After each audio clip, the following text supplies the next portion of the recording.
ہم سے لوگ کہتے ہیں کہ تم ان کے مقدمات کو کیوں لڑتے ہو؟ کہتے ہیں تم دہشت گردوں کی پناہ گاہ ہے جمعیت علماء، یعنی ان کا مفروضہ یہ ہے کہ جتنے لوگوں پر الزام لگا ہے دہشت گردی کا وہ سب کے سب حقیقت دہشت گرد ہے، اور جمعیت علماء ان دہشت گردوں کی ملک ویرودھیوں کی جمعیت علماء مدد کرتی ہے۔ مجھ سے بھی یہ بات کہی، میں نے کہا کہ تم میں کوئی مائی کا ڈال ہے تو کھڑا ہو گئے بتائے۔ جمعیت علماء لوور کورٹ نے پھانسی کی سزا دے دی، گجرات کے اندر ہائی کورٹ میں پہنچے، انہوں نے پھانسی کی سزا دے دی۔ ہم اس کیس کو لے کر، اس کے اندر ہندو بھی تھے مسلمان بھی تھے، سپریم کورٹ میں آئے۔ سپریم کورٹ میں ہم نے مقدمہ لڑا اور سپریم کورٹ نے انہیں سب کو باعزت بری کر دیا۔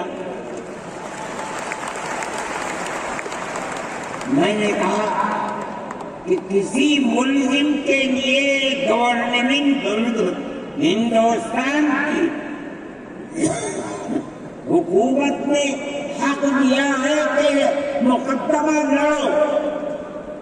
اگر کوئی غیر ملکی ہندوستان کے اندر پکڑا جائے، اپنے مدعا کو پیش کرنے کے لیے گورنمنٹ اس کو وکیل دیتی ہے۔ ہم نے کیا جرم کیا ہے؟ ہم انہیں وکیل دیتے ہیں لڑنے کے لیے، بہتر سے بہتر وکیل دیتے ہیں۔ ہم کہتے ہیں کہ لڑو مقدمہ، تاکہ دودھ کا دودھ پانی کا پانی الگ الگ ہو جائے۔ مقدمہ لڑے اور سپریم کورٹ کہتی ہے کہ جھوٹا الزام کا جھوٹ ہے، جھوٹ ہے، جھوٹ ہے۔ ملک کے اندر فرقہ پرستی ہے، دشمنی ہے، ہر طبقے کے اندر ہے۔ کوئی بھی طبقہ پولیس کا ہو، انتظامیہ کا ہو، کسی کے اوپر جو چاہے الزام لگا دے۔ جمعیت علماء آج بھی جو کیس لڑ رہی ہے، 1050 کیس ہیں جو lower court, high court, supreme court کے اندر لڑ رہی ہے۔ 1050 کیس ہیں اور اس کے اندر 850 ملزم ہیں۔ ہم لڑتے ہیں مقدمہ، ہم یہ سمجھتے ہیں کہ آپ جس کو ہائی کورٹ سپریم کورٹ تک یہ ثابت کر دیں کہ یہ ملزم ہے، انہوں نے دیش کے